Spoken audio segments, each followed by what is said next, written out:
week. And so I'm very happy to see the other class. Thank you so much for joining us. And we're delighted to have a very special guest with us today, Mrs. Jane Thompson. And she was a teacher herself, and she's here for World Read Aloud Day. And World Read Aloud Day is celebrated all over the world by students like you all over the world. And I think some of you prepared some questions. Is that right? And she might have some questions for you, so maybe we can do a little speaking. Okay? Welcome.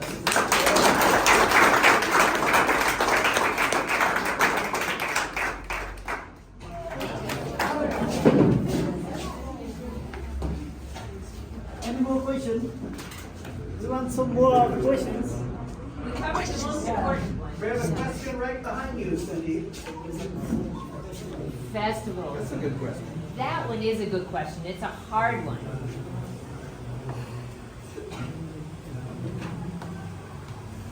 I think decide. Decide. Decide. Am I saying decide? Yes. Okay. Maybe I'm saying it wrong. Yeah. I think that's my favorite. 3 children of my own, except they're all grown. And I am a grandmother. I have two young grandchildren. And they all live in the United States, in Washington, D.C., the capital city. I have a very big dog. His name is Bogey. And when we came to make money, he milked cows and sold the milk. So I grew up on a farm, and I grew up milking cows myself, feeding calves, driving tractors. Sorry? My favorite country. Favorite country. Well, Nepal, of course. But we have, so my husband works at the embassy, and we have lived in 7 different countries.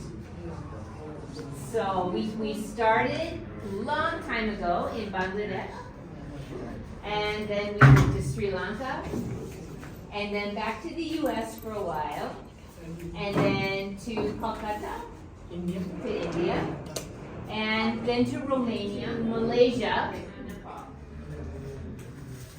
But Nepal is my favorite. Thank you. Thank you. Thank you for I love your culture. And why is very easy for me, because I find Nepalis some of the kindest and most gracious people in the world. And so no matter where we go, people are kind and welcoming, and invite us to their festivals, to their homes. And so it's been very, very easy for us to meet Nepalis, to be friendly with Nepalis. And I know that when we leave, it will be hard because we have dear friends who live in Nepal. Yeah. We really have enjoyed the people here very much, the festivals, the holidays, but it's because people are so welcoming and invite us there. So I've had all these questions from these wonderful young men. No questions from the girls? Yes, there is. Okay. They were waiting. What's the thing you like most about yourself? About myself. That's a good question. Wow, that's a really good question. It's hard.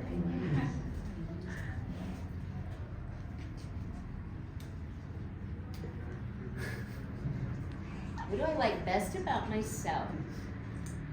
I think I like best about myself that I'm curious. You know, I'm 57 years old, and each day I still want to learn more. I still want to know more. I still want to meet more people and find out about the world. So I think that's what I like the best, that I'm curious. Okay, that's great. I'm going to keep learning until I'm finished living. Yeah. Thank you. We also want to ask you. Yes. What is your most precious moment in Nepal? My most precious moment in Nepal. There are so many. This is a hard question too.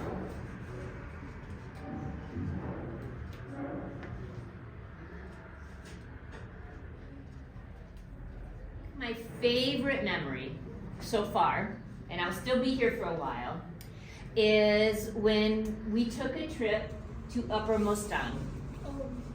And yeah, it's at Upper Mustang. And we visited a Buddhist temple there that was over 1,000 years old.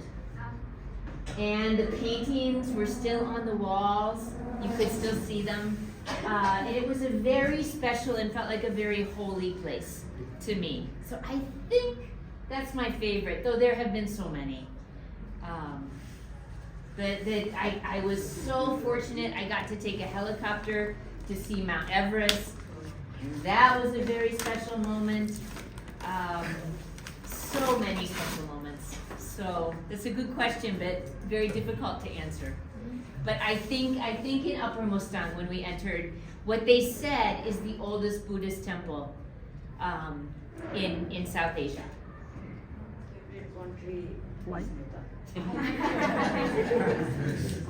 I think because of the people, Nepal is beautiful.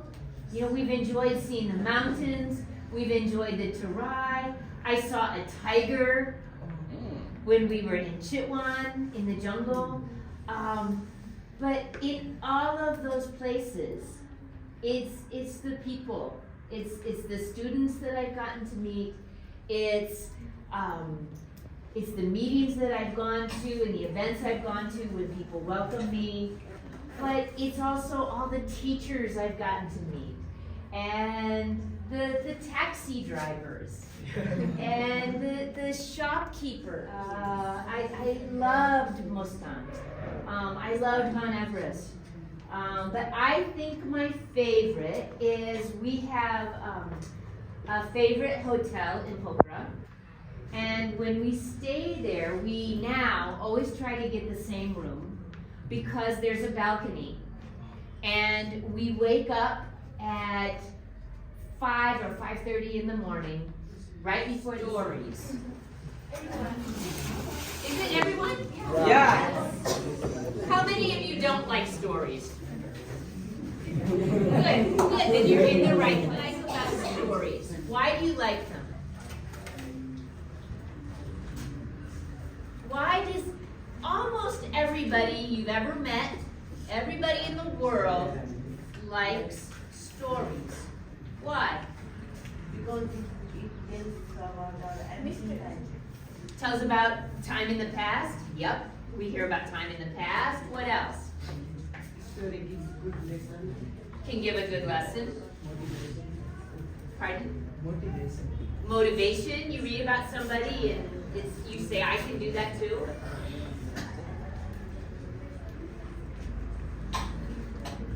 Why else do we like stories?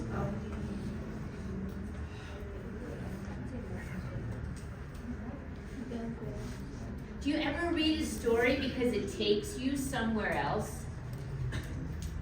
Like if I'm reading a story about ancient times, it's like I've gone back in the past.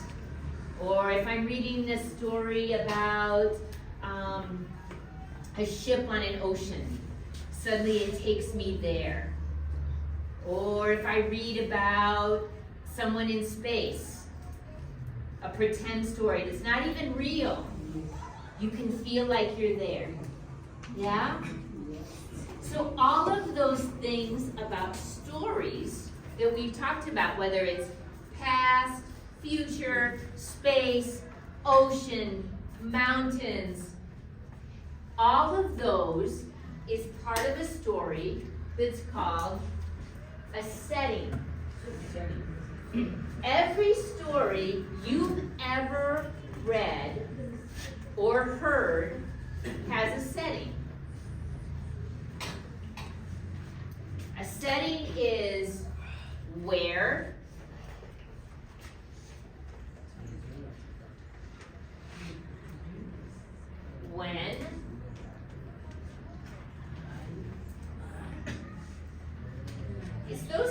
things, and then there are things between that. So today, what we're going to concentrate on is a setting. Today is World Read Aloud Day.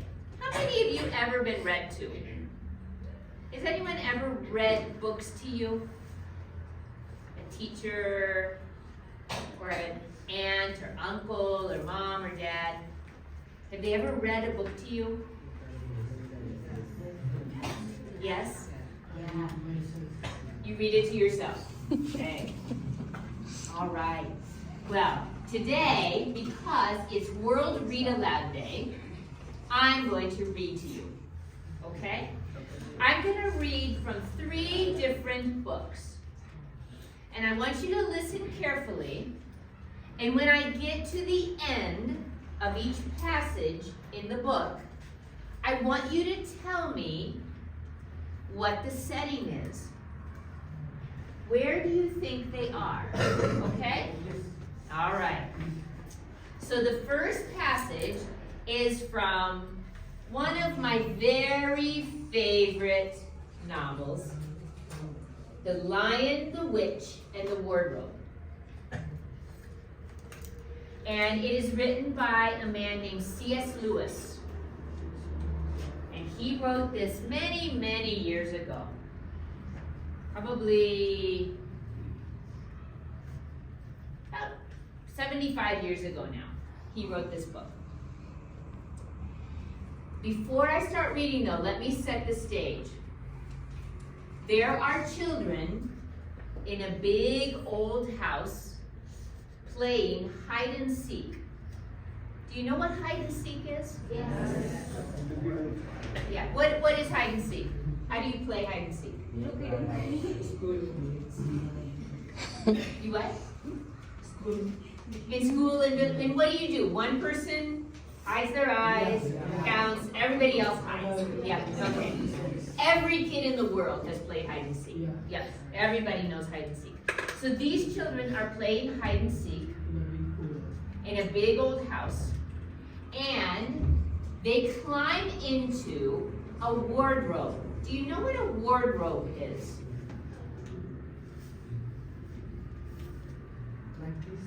Yes, exactly. A wardrobe is a big cupboard that usually holds clothing. Okay?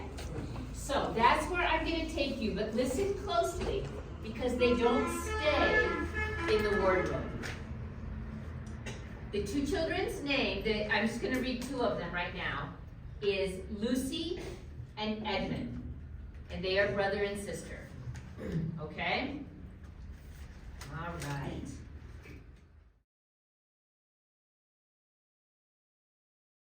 Edmund. He came into the room just in time to see Lucy vanishing into the wardrobe. He at once decided to get into it himself. Not because he thought it was a particularly good place to hide, but because he wanted to go on teasing her about her imaginary country. He opened the door. There were the coats hanging up as usual, and a smell of mothballs and darkness and silence, and no sign of Lucy. She thinks I'm Susan coming to catch her, said Edmund to himself, so she's keeping very quiet in the back of the wardrobe.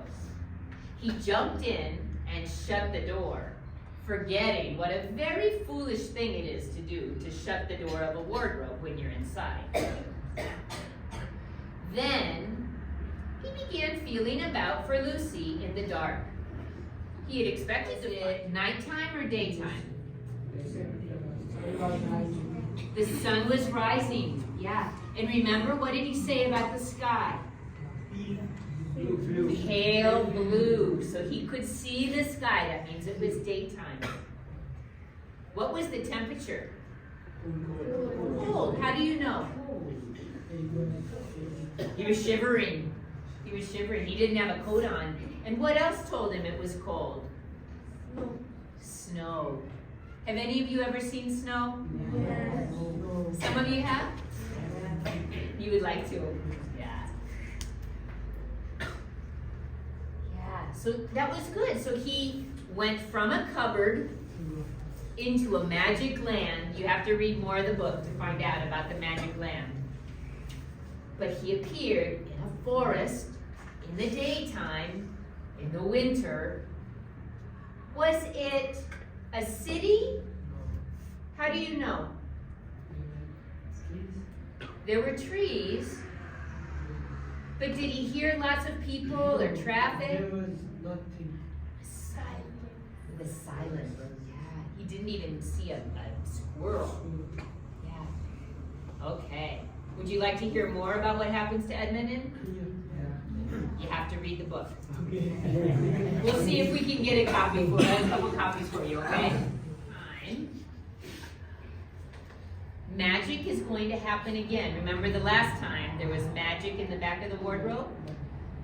Listen, magic is going to happen again. This time, the 4 children, there are 4 this time. They're not playing hide and seek. They're sitting in a train station. I'm being dragged. A most frightful pulling. Ugh, it's beginning again. Me too, said Lucy. Oh, I can't bear it. Look sharp, shouted Edmund.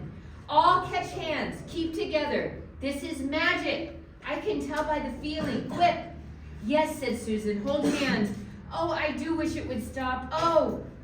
Next moment, the luggage, the seat, the platform, and the train station had completely vanished. The 4 children, holding hands and panting, found themselves standing in a woody place. Such a woody place that branches were sticking into them, and there was no room to move. They all rubbed their eyes and took a deep breath. Oh, Peter, exclaimed Lucy, do you think we can possibly have got back to Narnia? It might be anywhere, said Peter. I can't see a yard in all these trees. Let's try to get into the open, if there is any open. With some difficulty, and with some stings from nettles and pricks from thorns, they struggled out of the thicket. Then they had another surprise. Everything became much brighter, and after a few steps, they found themselves at the edge of the wood, looking down on a sandy beach. A few yards away, a very calm sea was falling on the sand with such tiny ripples that it made hardly any sound. There was no land in sight and no clouds in the sky. The sun was about where it ought to be at 10 o'clock in the morning. Your feelings, right. If they had been pulled through, what did you say, sweetie? Sad, scared, happy, yes. Those feelings, those emotions. The mood. You can even feel the emotions of the setting. If they had been pulled through in the middle of the street with cars and buses and motorcycles whizzing by, what would they have felt? Scared, yeah. When they came out into the jungle and they were being pricked, what did they feel first? Afraid, yeah. And then they made their way out and they saw the ocean. And how did they feel? Relief, happy, yeah. It doesn't last very long. But for right then, they felt relief. Yeah.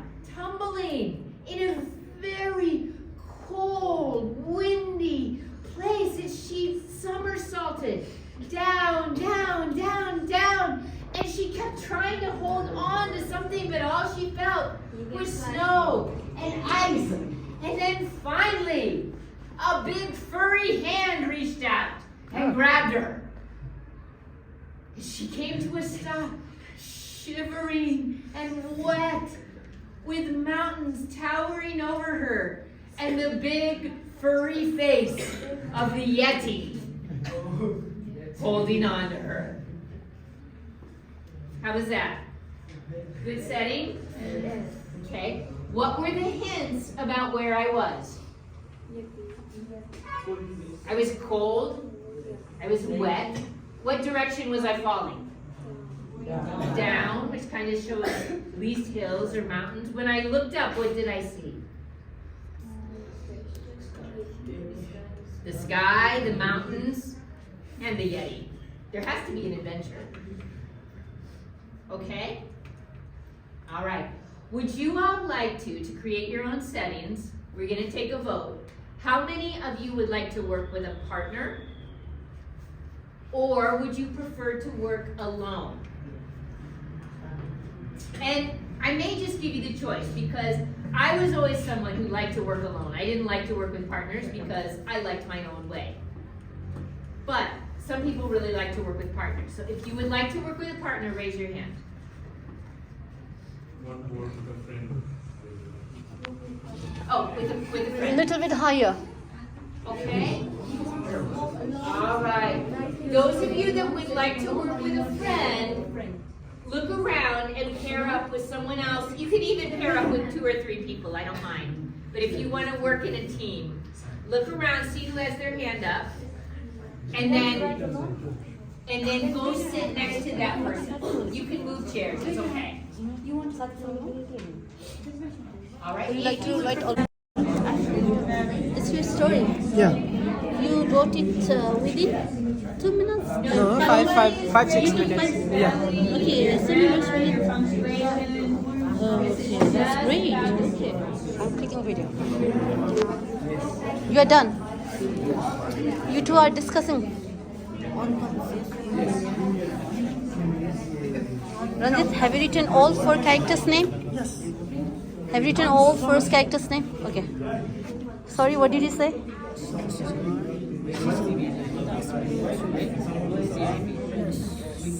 Are you writing? Who is writing in this Take the group? last minute to finish. Ah.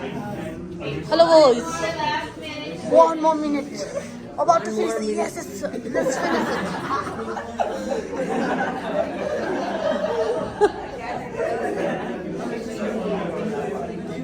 Asa, already done. Oh, you're writing you have got very good handwriting. Who is this? Asa. Anisa. You're done. Let me see. Where is Susmita today? I couldn't hear from you. Because you didn't speak, right? What happened to you girls? Follow Mandira. What happened today? You have to speak. We're almost done, Rosmila and Asmita. There could be so many reasons why a dog would be bright, right? Okay, Chetana and Bidda. You two are working together. Are you done? Finish. Happy that I still see some of you. Came back from her school. She was bored and tired. She thought that her life is boring, and she also thought about math. She fell asleep. When she woke up, she found herself flying in the air. The surrounding was covered whole with chocolate. She was roaming here and there. Suddenly, she saw a giant people shouting her name. Then she fell down and she woke up from her dream. But the giant person was her mom trying to wake her up. Dolls in a village. They are Mansa, Ravita, Mandira. There is winter season and it is very cold. And they are going to forest to cut down the wood for the fire. And they suddenly see a magical tree on the forest. It is made from gold and they see a door in the tree and they go inside and they slip down and they see new world, a rabbit which is talking. Is Roger who fell down into desert by a magical portal where was no tree, no grass, no human. He was surprised to see a deserts because he see deserts for first time. After many hours, he become thirsty because of temperature. He feels very thirsty and hot. After some minutes, he found a portal and there is a written way to go home. And in same time, his friends wake up and he's surprised because it's dream. Yes, yeah. Jean and Michael were sister and brother who were watching TV on Saturday at their home. Suddenly, TV closed. They were shocked. They went to watch what happened on TV. Then a strange light come from TV. After few time, a strange hand come and took both of them in TV. They both unconscious. When they wake up, they found themselves on the snowy area or mountain area.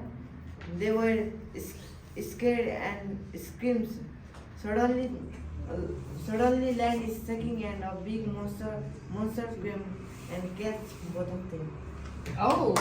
Our friends go for Mustang journey. They are wake up early in the morning. Then we all pack our backpacks and we start our bike. Then we start our journey. We saw many peoples, many temples, many kinds of persons. After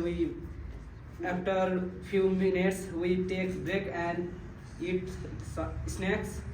Then continue our journey. Then after a few hours, we feel so cold. Then we put jackets. Topic name is a lost person. Once upon a time there was a person, his name is Rex. He have no one in the entire world, he is alone. When he gets sick, there is no one to care about of him. One day he decided to go Amazon alone for 2 months. On that time the weather is rainy. He gone there with a normal boat. When he reached there, he being very excited and happy, but he don't know what's gonna happen with him. He's just chilling. He's just chilling about. You're fine. Go on. You're doing just fine. In the Amazon, he's just chilling. After traveling 1 hour in the Amazon, he feels like bored and he decided to doing something creative. And so he decided to doing something creative, and he decided that he will gonna catching the anacondas and showing the entire world and earning lots of popularity. And he being overconfident and thinking too much and starting making traps for anacondas. And after the making all traps, he get tired and he rest for a minute and he gets sleep. And after 10 minutes, the one anacondas come and gets on the trap, but the anaconda die. And he feels worried, and after 10 minutes, all the anacondas are come there, and he get shocked and get scary because of that anaconda. And he decided that he will gonna run from there, and he trying to. Yeah, read it. Read it. After from a while minute, he lost in the forest, but there is no one to help him, and at the end the anacondas ate him.